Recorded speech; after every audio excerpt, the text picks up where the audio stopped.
Gospel Services presenta una serie de estudios bíblicos visualizados, una revisión bíblica e histórica. Parte 3. La Edad Cristiana, desde la cruz hasta el final del mundo. La Edad Cristiana lleva este nombre porque Cristo es su tema central. Esta edad principió justo después de la muerte en la cruz y resurrección de Jesús. Durará hasta que Jesús venga otra vez. Entonces será el final del mundo. Hoy nosotros vivimos en la edad cristiana. Cada domingo, miles de gentes como la familia de Juan García se reúnen para adorar a Dios por medio de Jesucristo. Ellos adoran no solamente porque creen que deben hacerlo, sino porque la adoración satisface una profunda necesidad de sus vidas. Por cientos de años, las gentes han estado adorando a Dios en esta forma. ¿Dónde principió esta clase de adoración y qué significado tiene para el hombre de hoy? ¿Por qué es la adoración tan importante para los cristianos? Esta lección ayudará a contestar estas y otras preguntas. Primero, revisemos lo que ya hemos estudiado.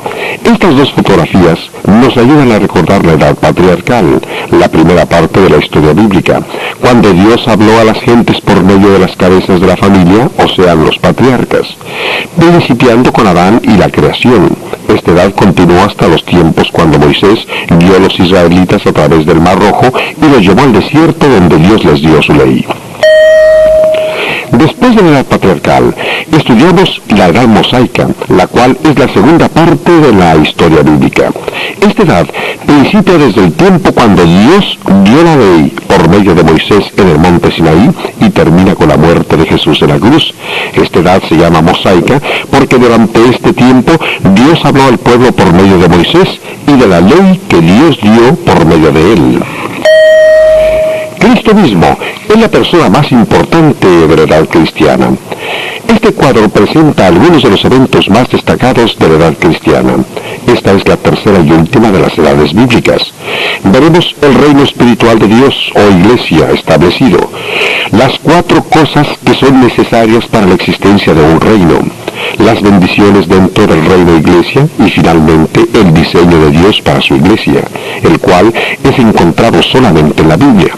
Veremos las características iniciales, la unidad en la única iglesia, la organización, los nombres dados por Dios para los redimidos, la regla de fe, la adoración, cómo venir a ser miembro de la iglesia sobre la tierra y la misión de la iglesia. Primero, estudiemos acerca del establecimiento de la iglesia. Antes que Jesús muriera, habló mucho a sus discípulos acerca de su iglesia o reino, el cual vendría pronto. Él les dijo que su iglesia está edificada sobre la verdad, que Él es el Hijo de Dios. Jesús puso énfasis en esta verdad en la ocasión cuando, viniendo Jesús a la región de Cesarea de Filipo, preguntó a sus discípulos, diciendo, ¿quién dicen los hombres que es el Hijo del Hombre? Ellos dijeron, unos Juan el Bautista, otros Elías y otros Jeremías o alguno de los profetas. Mateo 16, 13 y 14. Entonces Jesús les preguntó, ¿y vosotros, quién decís que soy yo? Pedro contestó, tú eres el Cristo, el Hijo del Dios viviente. Jesús alabó a Pedro porque había aceptado la evidencia de Dios y no las opiniones de hombres en cuanto a quién era Él. Entonces Él dijo, tú eres Pedro, y sobre esta roca edificaré mi iglesia. Mateo 16, 18. Algunas gentes creen que la iglesia fue edificada sobre Pedro y no sobre Cristo, pero la Biblia dice claramente, porque nadie puede poner otro fundamento que el que está puesto, el cual es Jesucristo. Primera de Corintios 3, 11. Esto prueba que Jesucristo es la roca. La misma confesión que Pedro hizo debe ser hecha por toda persona que desea ser un miembro de la iglesia edificada por Jesús. Tiempo más tarde, dijo Jesús a sus apóstoles, hay algunos de los que están aquí que no gustarán la muerte hasta que hayan visto el reino de Dios venido con poder. Marcos 9:1. Cuando Jesús dio esta promesa, Juan el Bautista ya había muerto, por lo tanto Juan no pudo haber establecido la iglesia. Sin embargo, Jesús prometió que la iglesia sería establecida durante el tiempo de la vida de algunos apóstoles. También dijo que su reino vendría con poder. Poco tiempo después de haber hecho esta promesa, Jesús fue crucificado. En ese mismo día los discípulos de Jesús quitaron su cuerpo de la cruz y con mucho cuidado lo pusieron en un sepulcro nuevo. Una gran piedra tapaba la tumba. Soldados romanos fueron puestos a la entrada para que ninguno pudiera robar el cuerpo y pretender hacer creer que Jesús había resucitado de entre los muertos. Pero ni la misma muerte podía retener al Hijo de Dios. En las primeras horas de la mañana del domingo, los discípulos encontraron la tumba vacía. Se había realizado el más grande de todos los acontecimientos de la historia. Cristo rompió todas las cadenas de la muerte. Puesto que Cristo predijo que Él resucitaría de entre los muertos, este gran milagro prueba que Él es el Hijo de Dios. El hombre siempre ha temido a la muerte, pero Cristo ha vencido a la muerte y promete que todos los muertos serán resucitados cuando Él regrese. Después de su resurrección, Jesús apareció frecuentemente a sus discípulos y les habló más ampliamente acerca de su reino espiritual, el cual vendría pronto. Él les dijo que contaran a todo el mundo que Él había muerto por sus pecados. En el Monte de los Olivos, poco antes de la ascensión a los cielos, Jesús encargó a los discípulos que esperaran en Jerusalén hasta que el Espíritu Santo viniera. Entonces los discípulos recibirían un poder especial que les ayudaría a convencer al mundo de que realmente el Salvador había muerto por sus pecados. Repentinamente Jesús principió a ascender al cielo. Los discípulos lo observaron hasta que Él desapareció entre las nubes. Unos mensajeros celestiales dijeron a los discípulos que un día Jesús vendría. Estando Jesús sentado a la diestra de Dios, todo estaba preparado para que principiara la iglesia o reino. Los discípulos regresaron a Jerusalén para esperar el principio de la iglesia, tal como Jesús les había dicho que hicieran. 10 días después de que Jesús había ascendido al cielo, envió al Espíritu Santo sobre los 12 discípulos, a quienes Él había escogido para que fueran apóstoles. Todos estaban reunidos en un mismo aposento. Repentinamente, los apóstoles oyeron un ruido del cielo como de un viento fuerte. Después, algo como lenguas de fuego apareció sobre sus cabezas. El Espíritu Santo vino, llenó a los apóstoles y les dio poder para hablar en diferentes lenguas, las cuales nunca antes habían conocido. Este fue un milagro. En esa misma ocasión, miles de judíos de todas partes del mundo estaban en Jerusalén para la fiesta de Pentecostés. Las noticias de este acontecimiento milagroso se extendieron rápidamente. Miles de los judíos vinieron para ver lo que estaba pasando. Estaban sorprendidos de que cada uno podía oír en su propia lengua lo que era dicho. Pedro se puso de pie y les dijo que Jesús de Nazaret era el Mesías prometido, descendiente de David y maestro aprobado de Dios.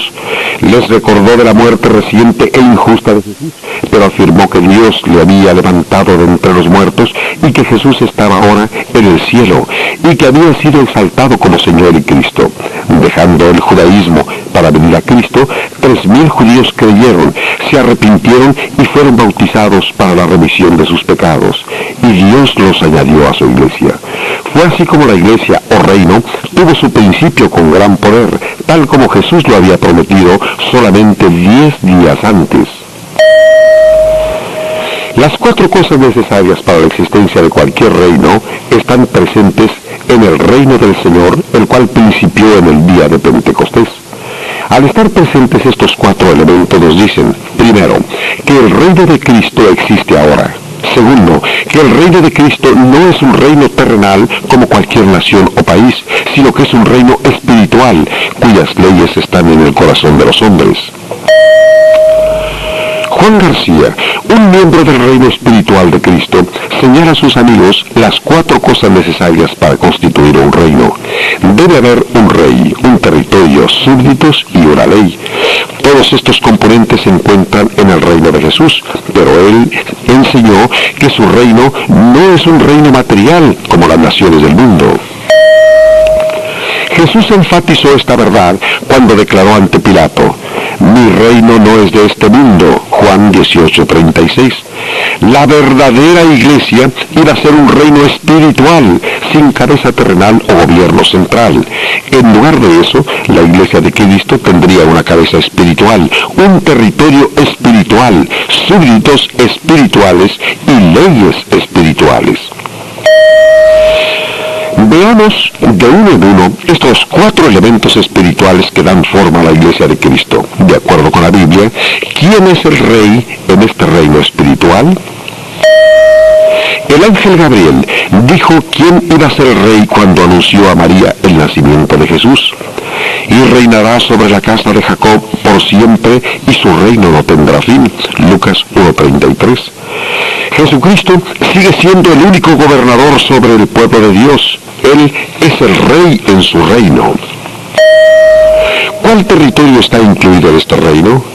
Puesto que Jesús dijo, mi reino no es de este mundo, sacamos por conclusión que su gobierno no incluye el control de las áreas terrestres. ¿Dónde entonces gobierna Jesús? Esta pregunta no puede contestarse señalando un punto de la esfera terrestre, puesto que Jesús dijo, el reino de Dios está entre vosotros. Lucas 17:21. Sabemos que su gobierno está dentro de los corazones de los hombres. Él quiere gobernar en los corazones de todas las personas donde quiera que ellas estén. El territorio de este reino es un territorio espiritual. ¿Quiénes son los súbditos en el reino de Dios? Tanto el reino de Dios como el reino de Satanás se extienden sobre todo el mundo. Toda persona viviente es un súbdito de uno o del otro. Los súbditos del reino espiritual de Dios son aquellos quienes de entre todas las naciones obedecen a Jesús como su rey. Dios mismo, el creador de todas las naciones y pueblos, ha dado solamente una religión para todos. Los apóstoles estaban continuamente convirtiendo gente del judaísmo, al igual que de otras religiones, para que pudieran servir al Señor en un cuerpo. La iglesia, esto muestra que Dios espera de todo hombre, sin distinción de raza, que sirva a Cristo como su rey en su reino, que es la iglesia. Finalmente, ¿cuál es la ley que gobierna a los ciudadanos del reino espiritual de Dios? ¿Ha Dios dejado en libertad al hombre para hacer sus propias leyes eclesiásticas? Cuando grupos de diferentes hombres escriben sus propias leyes religiosas, originan las divisiones y el sectarismo. Dios ha dado el Nuevo Testamento como su única ley para los ciudadanos del reino espiritual de Cristo. La palabra de Dios es la verdad. Cualquier cosa que desacuerde con la Biblia es falsa. En el tiempo de los apóstoles, todos los que fueron cristianos estaban unidos bajo una ley con los apóstoles en la única iglesia edificada por Cristo. El apóstol Pablo enseña, toda la escritura es inspirada por Dios y útil para enseñar, para redarguir, para corregir, para instruir en justicia, a fin de que el hombre de Dios sea perfecto, enteramente preparado para toda buena obra. Segunda de Timoteo 3, 16 y 17. En estos versículos, Pablo nos dice que la Biblia es de Dios y que es todo lo que necesitamos enseñar para ayudar a otras gentes al igual que a nosotros mismos. No necesitamos leyes de hombres en la iglesia. De hecho, poner leyes humanas en la iglesia es pecaminoso. Solamente el Nuevo Testamento, dado por la inspiración de Dios, es la ley completa y suficiente para el reino espiritual de Dios. Como soldados vigilando la preciosa ley de Dios, varios pasajes bíblicos previenen al hombre de no atentar contra la palabra de Dios escrita. Si alguno tratara de cambiar las palabras de la Biblia, esto no cambiaría el pensamiento de Dios, pero la persona que tratara de hacer estos cambios estaría pecando. Todos estos versículos que vigilan la palabra de Dios hacen la misma advertencia al hombre. No añadiréis a la palabra que yo os mando, ni disminuiréis de ella, para que guardéis los mandamientos de Jehová, vuestro Dios, que yo os ordeno. Deuteronomio 4:2. Esta misma advertencia se repite en Proverbios 36 y en Apocalipsis 22, 18 y 19. Pero a pesar de las serias advertencias de Dios de no añadir o quitar de su palabra, muchos han ido en contra de sus enseñanzas. Ellos han aceptado leyes eclesiásticas y tradicionales, las cuales han sido concebidas, escritas y proclamadas por hombres. Es así como las divisiones religiosas y las sectas han surgido y por la misma causa siguen existiendo. Recordemos que el reino de Cristo, es decir, la Iglesia, tiene a Cristo por Rey. El corazón de cada cristiano es su territorio. Cada persona que obedece a Cristo es un súbdito, y el Nuevo Testamento es su única ley y autoridad espiritual. Fácilmente podemos ver que el reino de Cristo no es de este mundo, es un reino espiritual. Las bendiciones espirituales del reino de Cristo son disfrutadas solamente por la gente que está dentro de ese reino, esto es la Iglesia. Sabemos que un ciudadano de cualquier reino puede hacer cosas las cuales no están permitidas a un extranjero.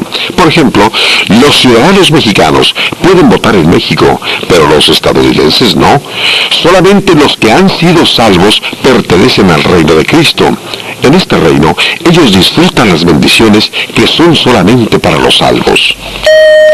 Las bendiciones para los salvos son solamente para el pueblo de Dios, quienes al mismo tiempo son ciudadanos del reino de Dios, miembros de la Iglesia del Señor, miembros del cuerpo de Cristo e hijos de la familia de Dios. La Biblia se refiere a los salvos y sus bendiciones en todas estas formas. En el reino de Cristo, los salvos gozan del perdón de los pecados, el cual nos ha librado de la potestad de las tinieblas y trasladado al reino de su amado Hijo, en quien tenemos redención por su sangre, el perdón de pecados. Colosenses 1, 13 y 14. La Biblia se refiere a los salvos también como a los miembros de la Iglesia. La palabra griega para iglesia significa los llamados aparte. Dios nos llama para que nos separemos del mundo y para que nos juntemos a otros en una unión espiritual. Fiel a su promesa, Cristo es el edificador de su iglesia. Y sobre esta roca edificaré mi iglesia. Mateo 16, 18.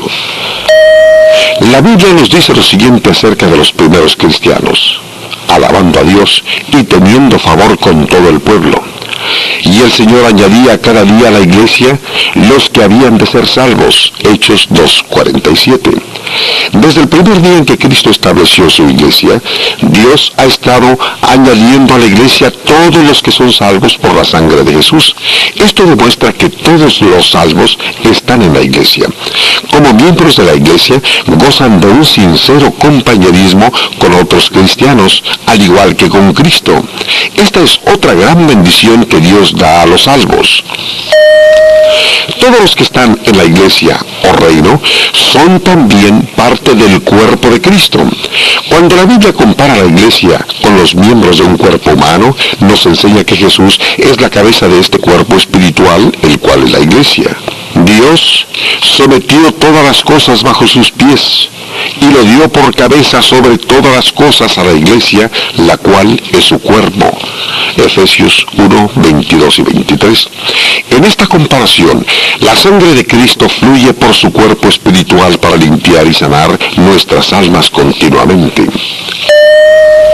Por tanto, mirad por vosotros y por todo el rebaño en que el Espíritu Santo os ha puesto por obispos para apacentar la iglesia del Señor, la cual Él ganó por su propia sangre. Hechos 20:28.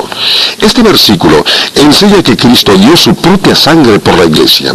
Las bendiciones espirituales que se obtienen por medio de la sangre de Jesús pueden ser disfrutadas solamente por los que están en el cuerpo de Cristo, su iglesia. Las bendiciones para los salvos surgen también del hecho de que son hijos en la familia de Dios. La Biblia nos dice que la iglesia está formada por gentes que han nacido espiritualmente y por lo consiguiente han venido a ser hijos de Dios. Pablo decía a los cristianos en Roma: somos hijos de Dios. Romanos 8:16. Solamente los salvos tienen a Cristo por hermano mayor y a Dios por Padre. La gente que no forma parte de este grupo de Dios, familia iglesia, no puede disfrutar de estas maravillosas bendiciones. Al igual que Juan García, mucha gente piensa seriamente acerca del hecho de que Dios reserva sus más ricas bendiciones para los que están en su iglesia. ¿Cómo podemos encontrar hoy la iglesia de Dios sobre la tierra? La única forma para que podamos encontrar hoy la iglesia verdadera es conociendo cómo está descrita en el Nuevo Testamento. Durante los primeros 100 años de la Iglesia, hombres inspirados por Dios escribieron las verdades divinas y las enviaron a varias iglesias e individuos. Estas cartas describen la verdadera Iglesia. Estas mismas escrituras en el Nuevo Testamento siguen describiendo hoy a la verdadera Iglesia. Puesto que Dios ha prometido que su Iglesia continuará hasta el final de los tiempos, tenemos la seguridad de que sigue existiendo en nuestros días.